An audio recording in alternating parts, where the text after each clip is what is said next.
spiritual. Saya lebih senang membahas tentang tauhid saja deh. Tentu itu terkait kepada spiritual, tapi dalam perspektif tauhidnya, sehingga kita tidak terjebak pada definisi spiritual tapi yang tidak signifikan. Kayaknya gitu, Mas Son Haji tadi. Saya kembali ke bos. Iya, baik, terima kasih Siwo. Masih ada waktu sekitar 8 menit ke depan, jadi silakan. Mungkin kalau nggak cukup, nanti dijawab pas di sesi kedua ya Siwo ya. Baik, silakan 021-398-35905. Assalamualaikum. Halo, assalamualaikum. Assalamualaikum. Waalaikumsalam, dengan siapa ini? Dengan Amri di Mas Amri? Serpong. Di Serpong, silakan Mas. Ya, assalamualaikum. Waalaikumsalam. Sebetulnya sudah lama mau masuk tapi nggak sempat Mas. Susah ya? Kasih kesempatannya. Pertanyaan saya mungkin berkaitan dengan turunnya agama di muka bumi sih, seperti kita tahu dari perjalanan itu, agama itu turun setahu dan sepemahaman saya di ayat 30 Al-Baqarah, yang dimana ada firman Allah menyebutkan bahwa aku akan mengangkat atau menurunkan, saya kurang jelas redaksional, tapi yang jelas ada kata khalifah di situ. Nah, ini dalam konteks perjalanan waktu, saya secara simplifikasi menganggap bahwa agama itu turun di tengah perjalanan waktu sampai saat ini.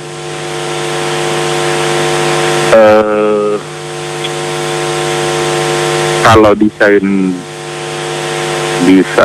agama itu seperti itu oleh Allah barangkali,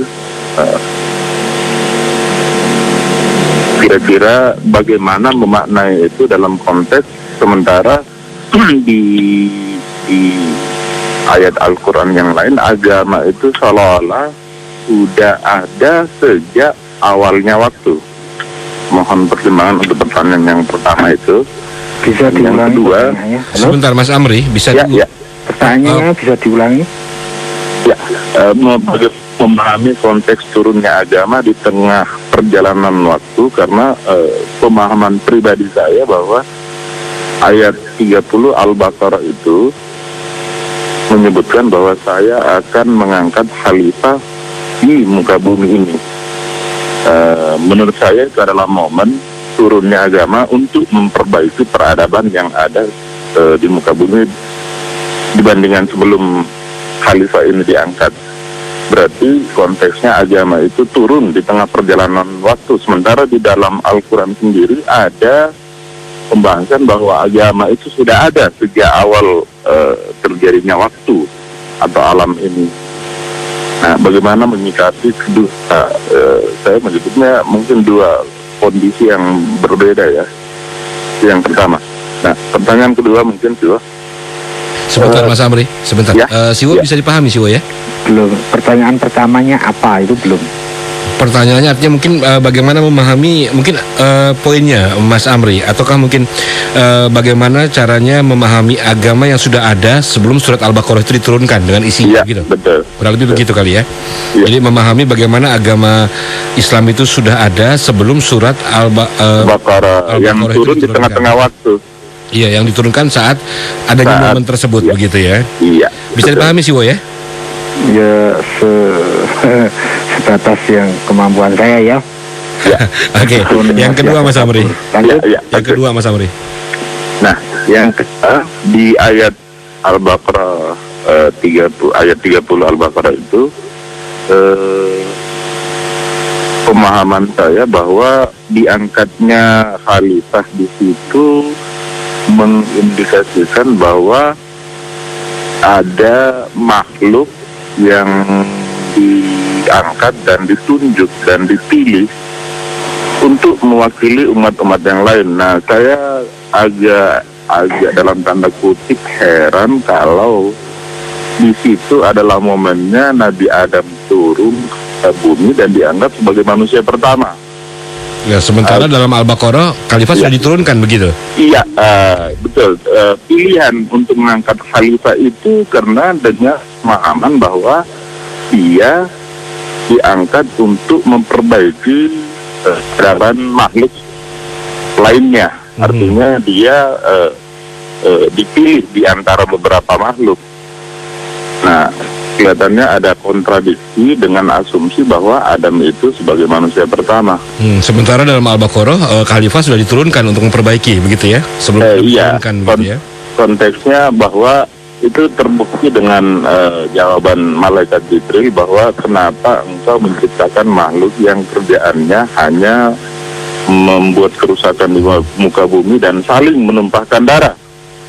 Berarti malaikat bekerja dalam pemahaman saya sudah mengetahui ada kejadian yang sama sebelumnya. Karena di dalam Al-Quran sendiri disebutkan bahwa malaikat itu modalnya adalah ilmu, tidak diberi nafsu, keinginan yang macam-macam seperti manusia layaknya. Jadi mungkin poinnya bahwa apakah isi dari Al-Baqarah ayat 30 itu bertolak belakang dengan turunnya Adam, begitu ya, Nabi Adam, gitu ya? Mengindikasikan adanya makhluk lain sebelum ada sebelum tunjuknya Adam sebagai rasul gitu. Nah, itu mungkin yang ingin di-sharingkan ya, Mas Amri ya. Sebentar, Mas Amri, sebentar. Siwo bisa dipahami yang kedua ya? Mudah-mudahan.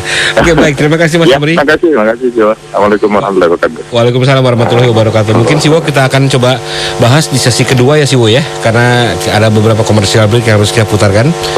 Jadi silakan Siwo sambil kita pikirkan apa yang akan kita sharingkan ini mengenai pertanyaan Mas Amri di Serpong. Kita break dulu Siwo. Monggo Siwo. Assalamualaikum. Ya, lain tadi sebelum nanti kita lanjut. Bagus sekali pertanyaan dari Mas Amri tadi. Kita lanjut dan akan kita bahas, kita sharingkan di sesi berikutnya atau di sesi kedua. Kita dengar dulu yang berikut ini. You're entering the slow zone. You are entering the slow zone. Light FM. Listen live anytime, anywhere. You can enjoy 24 hours streaming on www.litefmjakarta.com. Provided by Central Online. Central Online. MNC Tower lantai 3 Suite 305 Jalan Kebun Sirih nomor 17 sampai 19 Jakarta. Telepon 021-2355-0235. Fax 021-391-7700. Central Online, the most reliable internet. 105.8 Light FM and Sony Music proudly present Triple CD Best Slow Hits. You can get 49 best slow hits from the 80s, 90s, and today.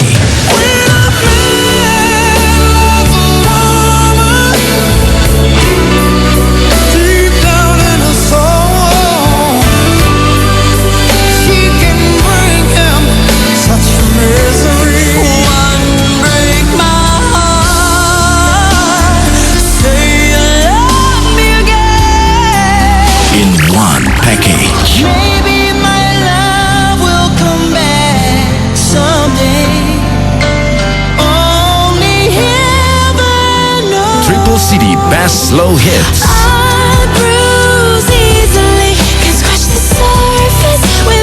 Triple CD Best Slow Hits brought to you by Sony Music and 105.8 Light FM, the best slow hit station. Available now in stores. You're entering the slow zone. You are entering the slow zone. Light FM. Listen live anytime, anywhere. You can enjoy 24 hours streaming on www.litefmjakarta.com. Provided by Central Online. Central Online. MNC Tower lantai 3 Suite 305 Jalan Kebun Sirih nomor 17 sampai 19 Jakarta. Telepon 021-2355-0235. Fax 021-391-7700. Central Online, the most reliable internet. 2012 Light FM. Are you ready? From the center of Jakarta. From 25th floor of Wisma Nusantara Tamrin, number 59, Central Jakarta. Broadcasting live 24 hours a day, 7 days a week. Welcome to 105.8 Light FM, the best loaded station. For more info, please call 398-35900. flex number 398-35901. Sure Message Service. 081-880-1058. And follow our Twitter at Light FM 1058. or click www.lightfmjakarta.com. We give you the finest music. Anytime, anywhere. think about it. Yeah, exactly. 105.8. You're entering the slow zone. The best slow hits station 105.8 Light FM. 105.8 Light FM, the best Loy Station. Nah, itu dan kita lanjutkan kembali sharing bersama Siwo Agus Hidayat dalam berproses menuju kesejatian diri untuk edisi hari ini, hari Kamis tanggal 12 Januari 2012. Dan saat ini kita sudah masuk ke sesi kedua. Jadi kita saya akan membacakan SMS ya, Siwo. Assalamualaikum. Waalaikumsalam. Ya, kita tinggal membacakan SMS saja Siwo ya. Tadi sudah ada satu teleponnya penanya. tadi kan. Iya, dari Mas Amri tadi di Serpong. Ditambah Itu karena 2 apa 3 SMS. iya, oke, saya coba bacakan 3 SMS ya Siwo ya. Yo. Ini dari Priyono di Palembang Siwo. Palembang. Iya. Assalamualaikum Siwo. Waalaikumsalam warahmatullahi. Siwo, Rasulullah adalah manusia sempurna. Beliau dijauhkan dari sikap ria. Bagaimana kejiwaannya beliau di saat sebagai manusia biasa sekaligus Rasul yang melafalkan 2 kalimat syahadat? Bukankah ada kesaksian bahwa saya bersaksi kepada saya? Itu. Iya Siwo, itu satu SMS. Bentar.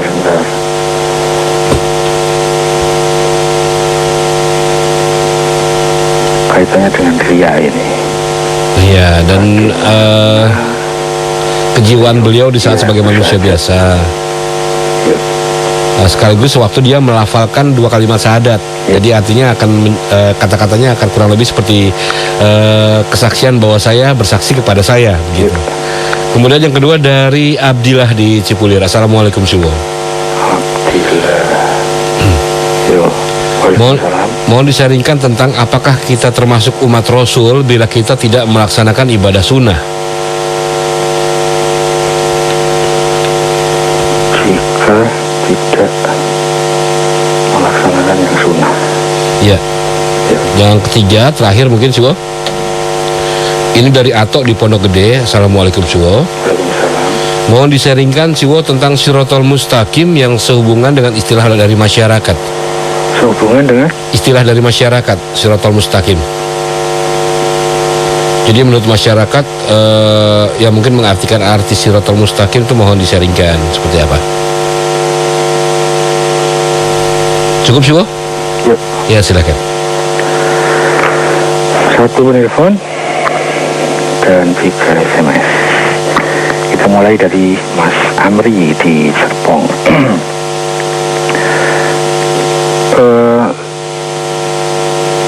Yang pertama sekali saya garis bawahi adalah beliau berangkat dari salah satu ayat di surat Al-Baqarah. Ya, beliau menyebutkan Al-Baqarahnya tapi tidak menyebutkan ayatnya, posisi ayatnya. Dari sana kemudian ada pemahaman-pemahaman yang kemudian menumbuh di tengah pemahaman-pemahaman itu ada komplain-komplain semacam gitu yang saya tangkap. Antara lain yaitu hubungannya tentang khalifah dan agama. Khalifah, kemudian yang saya tangkap ini dari pemaparan Mas Amri tadi bahwa khalifah adalah seseorang di antara orang-orang yang dipilih oleh Allah. Nah, sementara Adam itu kan manusia pertama, berarti di situ ada kontradiktif, gitu mungkin. Kemudian tadi terkait juga dengan ya kayaknya itu aja lah.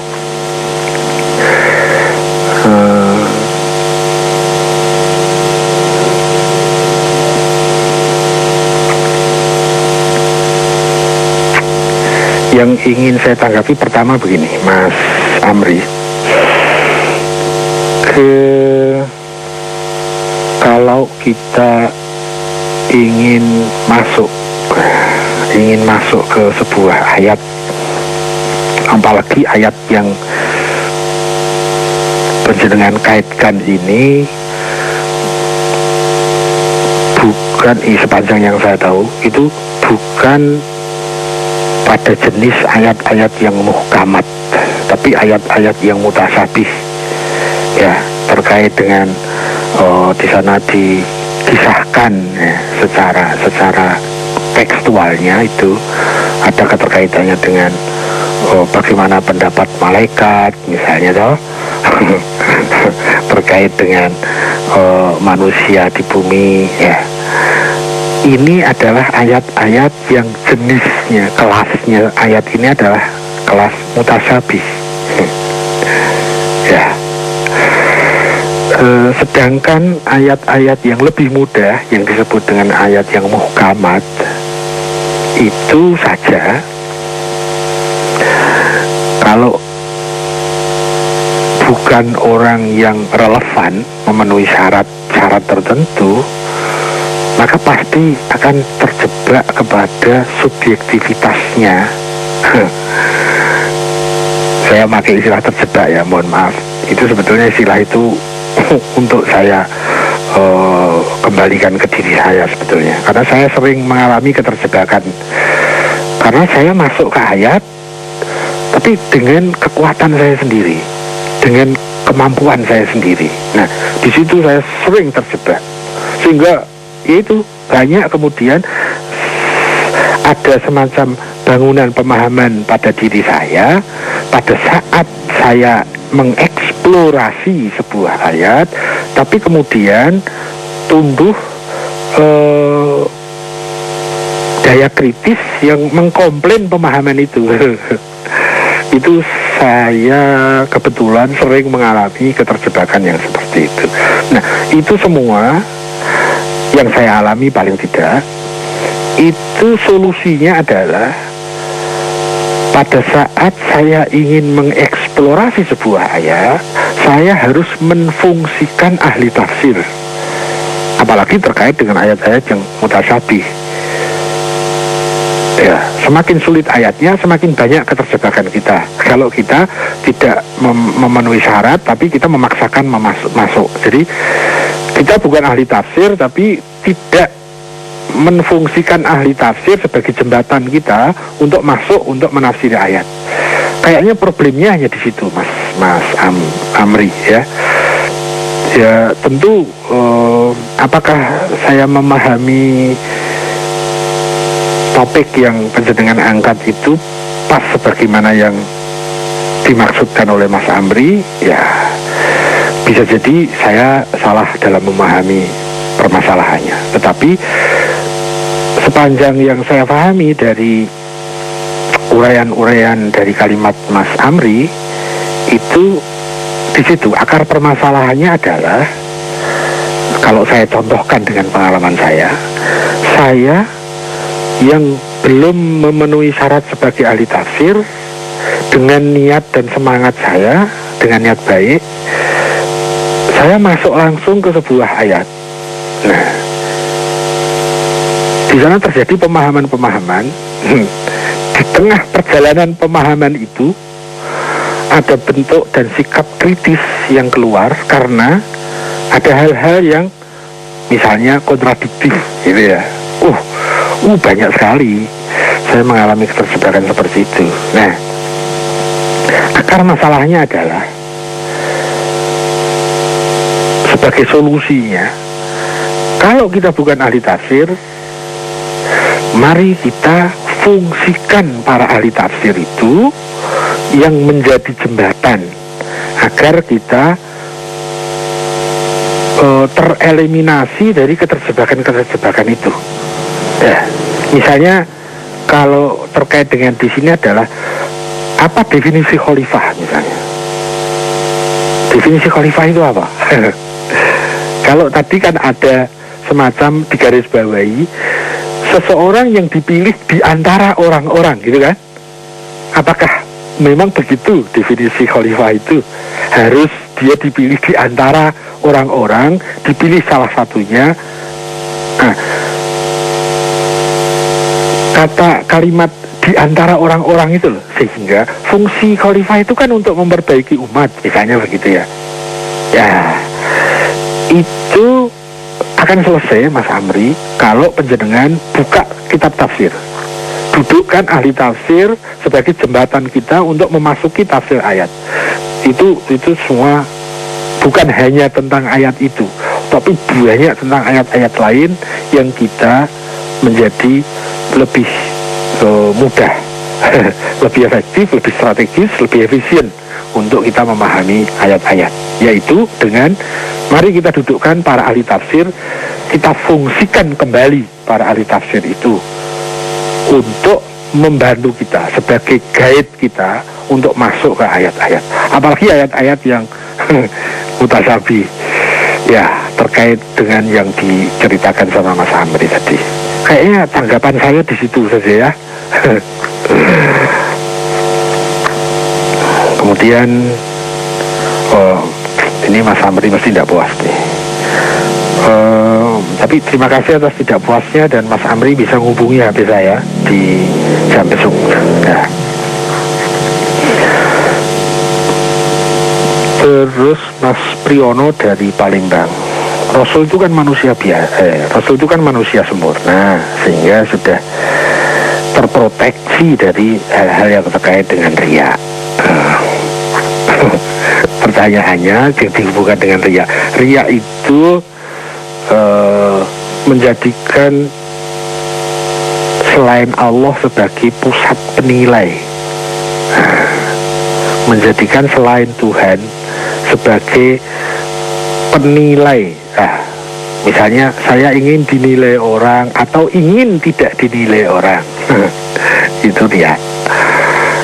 Karena mestinya yang dijadikan sebagai pusat penilai itu adalah Tuhan. Kalau yang kita jadikan pusat penilai itu selain Tuhan, kita sendiri yang akan kacau. Ya, bisa jadi kita dipuji orang, tapi namanya orang itu kan suka-suka ya. Kadang memuji dalam rangka ini, kadang memuji dalam rangka itu. Bisa jadi pujiannya keliru, kita salah tapi dipuji juga gitu ya. Jadi riya itu merugikan kita, merugikan diri kita sendiri. Dan riya itu salah satu yang bertolak belakang dengan tauhid, namanya riya. Tapi bagaimana pada kasus Rasulullah itu beliau mengucapkan kalimat syahadat, berarti beliau bersaksi tentang dirinya sendiri. Nah, itu kan riya. Ya, soal riya dan tidak itu tergantung lah. Tergantung bagaimana seseorang untuk memanage dirinya, memanage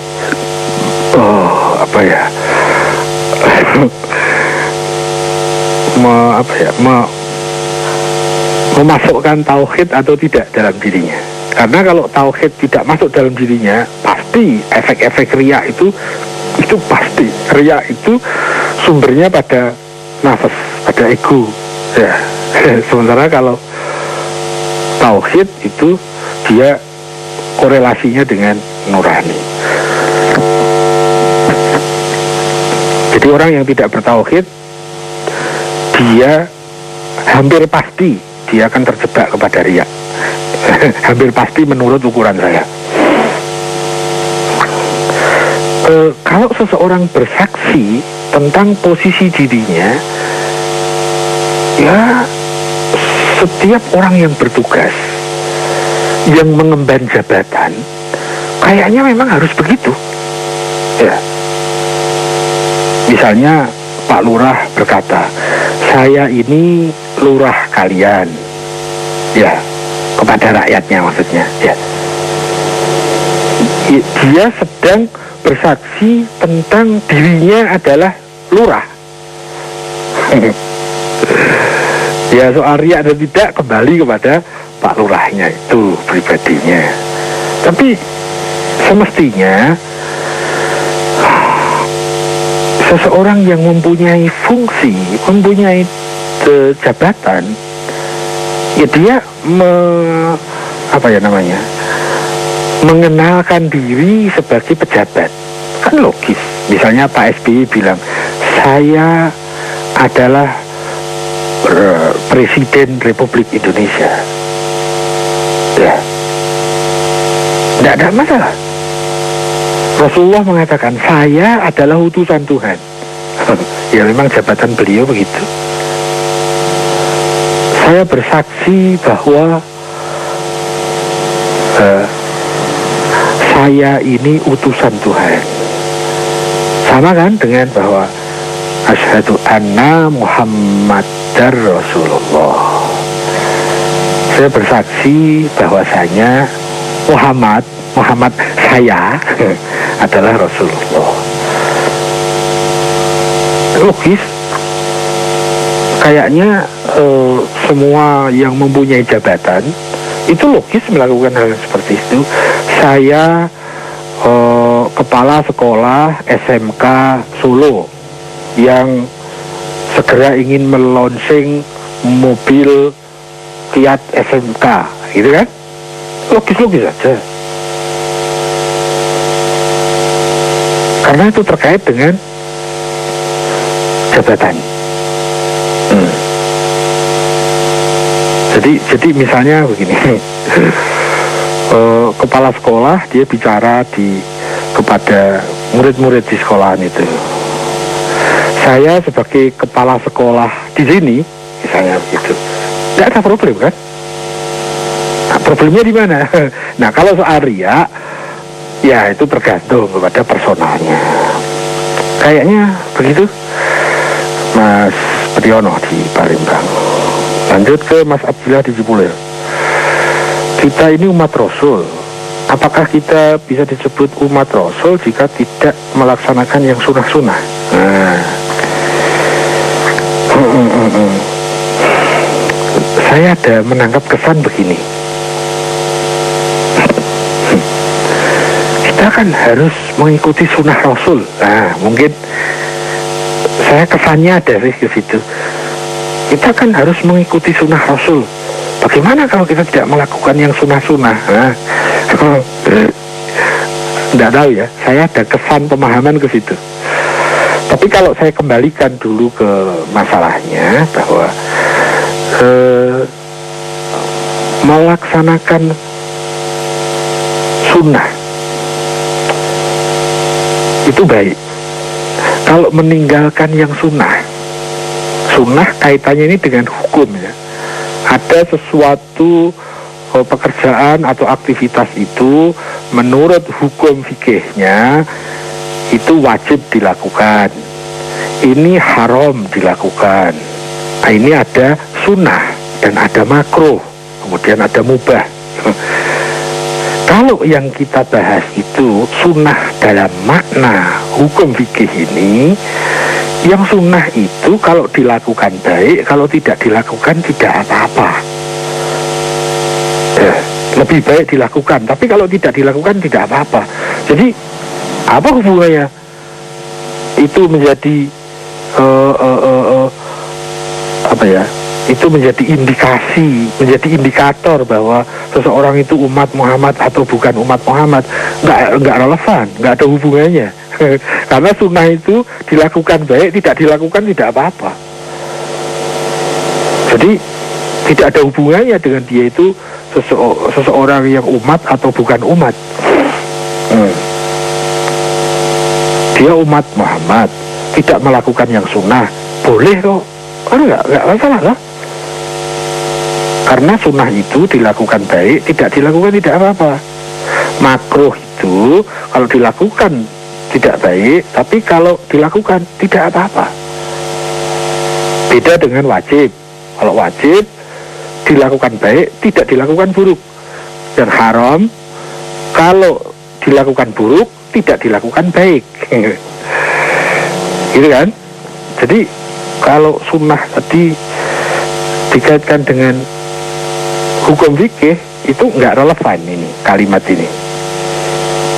apakah masih disebut umat Rasul jika tidak melaksanakan yang sunnah-sunnah? Nah, dari itu maka saya punya kesan lain, yaitu kaitannya dengan kita ini kan umat Rasul, harus mengikuti sunnah Rasul. Mungkin itu yang dimaksud. Yang dimaksud itu mungkin bukan sunnah dalam makna fikih gitu ya. Karena sunnah itu satu kata yang mengikuti kepada konteksnya. Misalnya begini, sunnah kalau dikaitkan dengan Allah itu namanya sunnatullah. Ya, kita kenal kan istilah itu, sunnatullah. Dan itu mempunyai definisi tersendiri. Sehingga apakah sunnatullah itu? Jadi sunnah itu, kalimat sunnah ini tidak bisa berdiri sendiri, harus terkait kepada konteksnya. Ada sunnah yang terkait dengan sunnah Rasul, ya, ada disebut sunnah Nabi, sunnah Rasul, bahkan nanti ada sunnah sahabi, sunnah sahabat. Nah, itu ada definisinya sendiri.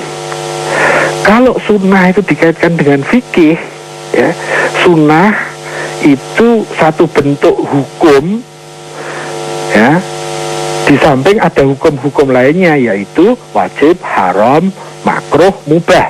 Maka di sana ada sunnah. Itu sunnah yang dikaitkan konteksnya adalah dengan fikih.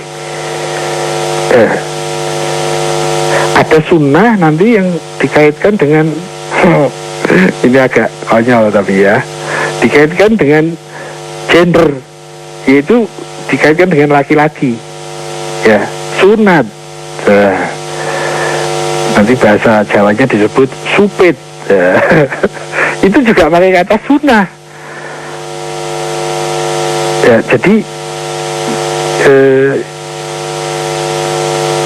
apakah kita masih umat Rasul kalau tidak melaksanakan sunnah?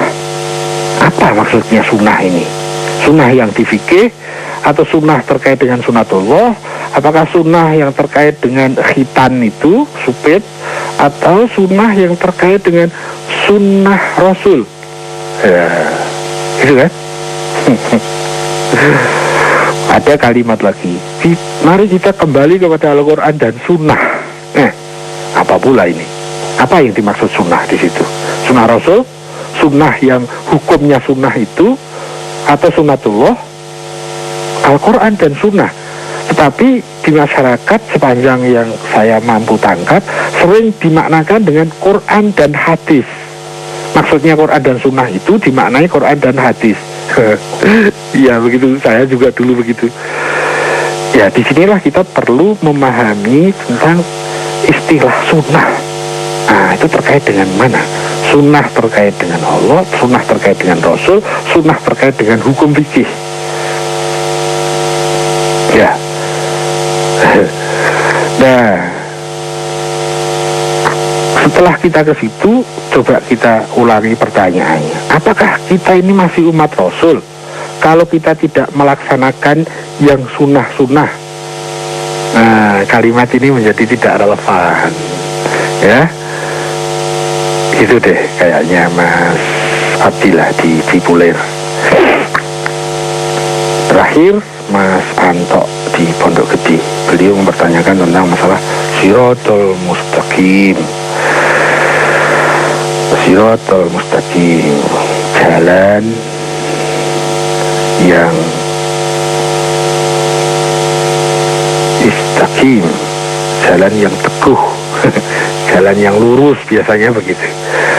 Shiratal Mustaqim itu jalan yang lurus, yaitu jalannya orang-orang yang, gitu kan, an'amta alaihim, jalannya orang-orang yang mendapatkan nikmat. Nikmat apa ini ya? Itu kalau kita belajar tafsir kan ada itu di surat Al-Fatihah, ihdinas siratal mustaqim. Kemudian ada penjelasan, siratal ladzina an'amta alaihim, yaitu siratal mustaqim itu yang seperti apa? Yaitu jalannya orang-orang yang sudah mendapatkan nikmat. Nah, nikmat apa ya? Dan ghairil maghdubi alaihim, bukan jalan-jalan orang yang digodop, dimarahi, dimarah, jalan yang dimarah Tuhan, waladhdallin, dan bukan yang sesat. Kalau kita mengkaji tafsir itu, maka akan ketemu deh Shiratal Mustaqim itu seperti apa. Tapi ya kita jangan masuk sendiri ya. Kalau masuk sendiri nanti kita terjebak lagi sama subjektivitas kita dan latar belakang kita masing-masing. Tapi di situ ada rambu-rambu yang kita bisa ambil. Jalannya orang-orang yang sudah mendapatkan nikmat, dan bukan yang dimarah Tuhan, dan bukan yang sesat.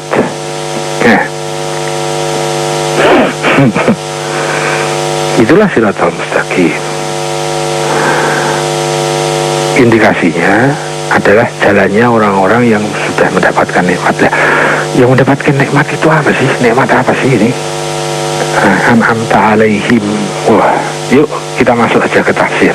Kalau terkait dengan surat Al-Fatihah itu. Nah, terlepas dari ayat-ayat tadi, surat-surat tadi, apa yang saya pahami tentang Shiratal Mustaqim? Nah, sepanjang yang saya tahu begini. Tentu versi saya, maksudnya menurut pemahaman saya. Bukan versi saya itu saya bikin-bikin, itu enggak. Saya belajar, kemudian saya mempunyai pemahaman, dan pemahaman itu saya pakai hingga saat ini. Terkait dengan Shiratal Mustaqim, menurut yang saya pahami begini.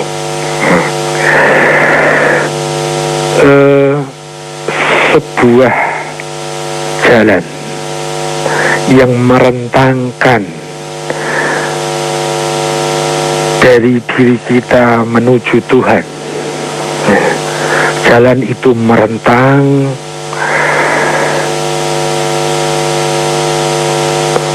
kalau saya menapaki jalan itu disebut zikir. Zikir itu sebuah perjalanan spiritual menuju Tuhan. Bukan zikir dalam makna mengucapkan kalimat-kalimat sebagaimana istilah masyarakat ya. Oh, zikir itu mengulang-ulang kalimat suci. Bukan. Semua aktivitas, apapun aktivitasnya, termasuk aktivitas yang kelihatannya sekedar aktivitas bisnis misalnya, itu bisa menjadi zikir manakala bisnis tadi diposisikan sebagai salah satu sarana untuk menapak jalan spiritual menuju Tuhan. Nah, Shiratal Mustaqim itu adalah rentangan jalan spiritual yang bisa menghubungkan saya kepada Allah. Lebih konkretnya begini, yang saya pahami. Kalau ingin dekat dengan Allah, dekatilah wakilku. Gitu kan? Itu praktisnya kayak gitu deh. Jadi salah satu jalan untuk bisa dekat dengan Tuhan, siapa yang ingin mencintaiku, cintailah wakilku. Gitu kan? Siapa yang ingin mengikuti aku, ikutilah wakilku. Ya. Nah, kalau kita ingin menuju Tuhan, jalannya adalah melalui Rasul, karena Rasul menjadi wakil Tuhan. Kalau kita ingin menuju Rasul, jalannya wakil Rasul, karena wakil Rasul akan bisa menjadi jembatan menuju Rasul. Kalau kita ingin ke wakil Rasul, kita ya melalui wakilnya wakil Rasul itu. Nah, itu kemudian hierarki seperti ini, ya saya istilahkan dengan hierarki spiritual. Hierarki spiritual, itulah Shiratal Mustaqim. Hierarki spiritual, atau bisa jadi juga, tapi harus pakai tanda petik, yaitu hierarki keguruan ilahiyah. Bukan guru biasa, tapi ini guru spiritual. Bukan guru spiritual spiritualnya pakai istilah apa ya? Oh, ada kan di tradisi Jawa juga sekarang kan ada yang disebut dengan guru spiritual misalnya gitu ya. Nah, mungkin agak berbeda definisinya. Jadi dari nurani saya yang dia harus saya jadikan sebagai komandan pada diri saya. Nah, nurani, bukan nafas ya, nurani. Nuranilah yang harus saya jadikan sebagai komandan hidup saya. Kemudian nurani ini merentang kepada nurani-nurani lain di atas nurani saya yang secara hierarkis mengantarkan saya kepada Tuhan. Itu yang saya pahami sebagai Siratal Mustaqim. Jadi Siratal Mustaqim itu sesuatu yang sangat spiritual. Itu versi yang saya pahami seperti itu. Nah, ya kalau yang dipahami oleh masyarakat kan macam-macam ya. Ada Siratal Mustaqim itu jalan yang membentangkan menuju surga. Siapa yang gagal melewati jalan itu maka dia jatuh ke neraka. Ini bahasa-bahasa apa namanya? Bahasa-bahasa simbolis ya. Bahasa-bahasa bukan bahasa verbal. Jadi perlu ditafsiri maknanya apa itu. Kemudian ada yang mengatakan Siratal Mustaqim itu sebegitu tajam sehingga melebihi tajamnya pisau yang bagaikan pisau yang sangat tipis tapi tajam sekali, tipisnya bagaikan satu rambut yang dibelah menjadi 7 misalnya. Itu bahasa metafor lagi, butuh penafsir untuk memahami itu. Atau secara sederhana mungkin Siratal Mustaqim itu adalah jalur. Jadi kalau kita mengenal ada ini jalan tol misalnya, pasti bukan jalan biasa deh, dan ada batas-batasnya. Kalau ke sini kita keluar dari jalan tol. Nah, istilah Siratal Mustaqim itu jalan kebenaran. Ya, jalan kebenaran. Dan ada batas-batasnya. Orang yang membelok ke sini dia keluar dari jalur itu, dari jalur jalan kebenaran itu ya. Nah, kalau dia masih akan tetap pada jalur kebenaran Siratal Mustaqim, maka jangan belok ke situ, jangan belok ke sini. Ada belokan-belokan yang mengajak kita ke kiri atau ke kanan. Tidak, kita harus di jalan tol ini. Nah, kita bisa bayangkan dengan bahasa metafora saya. Siratal Mustaqim itu jalan kebenaran, jalan tol. Tolnya diganti dengan kebenaran agar kita bisa membayangkan ada jalur khusus tertentu yang ada batas-batas tertentunya. Siapa yang keluar dari situ disebut keluar dari jalan dari Siratal Mustaqim. Itu deh kira-kira dengan segala keterbatasannya, dan mudah-mudahan tidak puas. Ketidakpuasan itu sesuatu yang positif karena mempunyai dorongan kita untuk terus berproses dan terus berproses. Kalau kita tergesa-gesa berpuas diri, justru kita akan bisa terjebak di situ. Jadi terima kasih atas tidak puasnya, dan saya mohon pamit. Teman-teman, Mas Bro, Mas Jack Plam-Plam. Terima kasih semuanya dan mohon maaf manakala ada kekurangannya. Semoga kita dipersaudarakan dalam rangka berproses menuju ke sejatian diri. Amin. Mohon pamit. Assalamualaikum warahmatullahi wabarakatuh. Waalaikumsalam warahmatullahi wabarakatuh. Terima kasih Siwa Agus Hidayat. Ya, Leta Dance, insya Allah minggu depan di jam dan waktu yang sama kita akan berproses kembali dalam berproses menuju kesejatian diri. Dan akhirnya saya harus mengakhiri acara ini. Saya ucapkan sekali lagi terima kasih untuk kebersamaan Anda. Saya Sam Onyx dan juga produser saya Jack Plam-Plam mohon diri. Kita ketemu lagi nanti dalam Light at Night. Assalamualaikum warahmatullahi wabarakatuh.